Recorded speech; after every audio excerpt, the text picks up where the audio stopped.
ఈరోజు నీ కారణం చేత, నీ అవగాహన రాహిత్యం చేత ఈరోజు రిజిస్ట్రేషన్స్ కంప్లీట్గా ఖతం అయిపోయినాయి.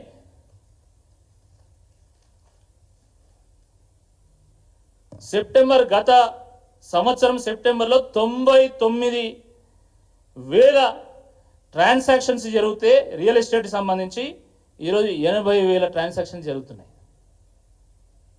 గత సంవత్సరము 99,000 ట్రాన్సాక్షన్స్ సెప్టెంబర్ నెలలో జరిగితే ఈ సంవత్సరం సెప్టెంబర్లో 80,000 ట్రాన్సాక్షన్స్.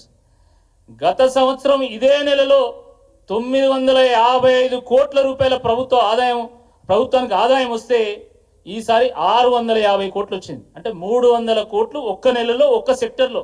ఇక అర్థం చేసుకోండి ఎంత దయనీయమైనటువంటి ఒక పరిస్థితి ఉన్నదో అర్థం చేసుకోండి.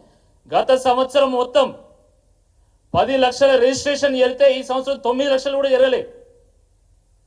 దీనికి ఎవరు కారణం అని నేను అడుగుతున్నా. దీని మీద ఆధారపడి జీవిస్తున్నటువంటి వాళ్ళ ఉపాధి పరిస్థితి ఏంది, వాళ్ళ జీతాల పరిస్థితి ఏంది?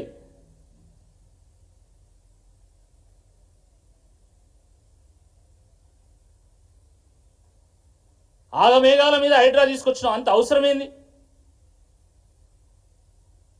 ఇక మింగడానికి మెతుకులేదు కానీ మీసాలకు సంపెంగా నూనె కావాలంట రేవంత్ రెడ్డి గారికి. సిగ్గుండాలే. రైతు బంధుకు డబ్బులు లేవు, రుణమాఫీకి డబ్బులు లేవు, దవాఖాన్లలో మందులకు డబ్బులు లేవు, స్కూళ్ళల్లో చాక్ పీసులకు డబ్బులు లేవు, గ్రామ పంచాయతీ సిబ్బందికి జీతాలు లేవు. కానీ మూసి కావాలి, అది కూడా 150,000 కోట్లతోని. ఇప్పుడు ఏదో ఎమర్జెన్సీ ఉన్నట్టు, అర్జెన్సీ ఉన్నట్టు ప్రజలంతా లక్షల కోట్ల మంది ఏకమై మూసి కావాలి అని డిమాండ్ చేస్తున్నట్టు. ఎవడు అడిగిన నిన్ను మూసి ప్రక్షాళన చెప్పండి. ప్రక్షాళన చేయాల్సింది మూసిని కాదు, నీ మైండ్ని. ప్రక్షాళన చేయాల్సింది మూసిని కాదు, మతి లేని మీ మంత్రివర్గాన్ని. ఎస్, ఖచ్చితంగా మతి లేదని నేను అంట, 100% అంట. ఏ ప్రభుత్వానికైనా ప్రాధాన్యాలు కావాలి, ప్రాధాన్యాలు ఉండాలా. రాష్ట్రం ఈ స్థితిలో ఉంటే మీకు మూసి కావాలన్నా మూసి. లోక్సభ ఎన్నికల్లో ఇదే ఈయన ఏమన్నాడు రేవంత్ రెడ్డి గారు, 50,000 కోట్లతో నేను మూసి ప్రక్షాళన చేస్తా అన్నాడు. ఆయన మంత్రివర్గంలోనే ఉన్నటువంటి టూరిజం మినిస్టర్ జూపల్లి గారు ఏమన్నారు జూన్లో, 70,000 కోట్లతో మూసి సుందరీకరణ చేస్తామంటారు. మళ్ళీ రేవంత్ రెడ్డి గారు ముఖ్యమంత్రి జూలైలో గోపన్పల్లి ఫ్లైఓవర్ ఓపెన్ చేసినటువంటి సందర్భంలో 150,000 కోట్లతోని మూసిని సుందరీకరణ చేస్తారట. అవసరమా ఇప్పుడు 150,000 కోట్ల రూపాయల ప్రజల ధనాన్ని మూసి సుందరీకరణ చేయడం కోసం వెచ్చించడం అవసరమా? దానివల్ల వచ్చే ఆదాయం ఏందో చెప్పాలా.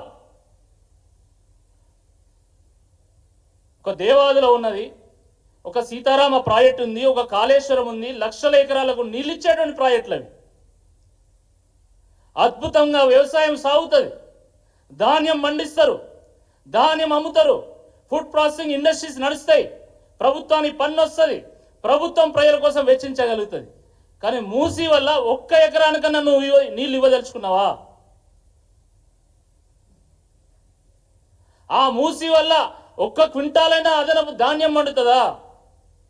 మూసి ఎవరికి అన్నం పెడుతుంది? మూసి సుందరీకరణ ప్రాజెక్టు ఎవరికి అన్నం పెడుతుందో ఒకసారి చెప్పాలా.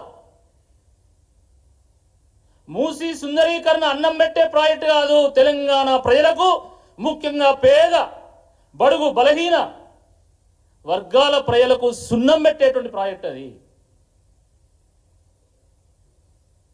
మూసిలో వారబోయేది నీళ్లు కాదు, పేద ప్రజల కన్నీళ్లు, వాళ్ళ రక్తం మారుతుంది.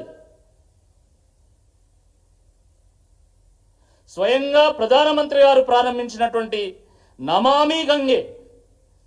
నమామి గంగే ప్రాజెక్టుకు 45,000 కోట్ల రూపాయలు ఖర్చు పెడితే ఈయన 150,000 కోట్ల రూపాయలు ఖర్చు పెడతాడట.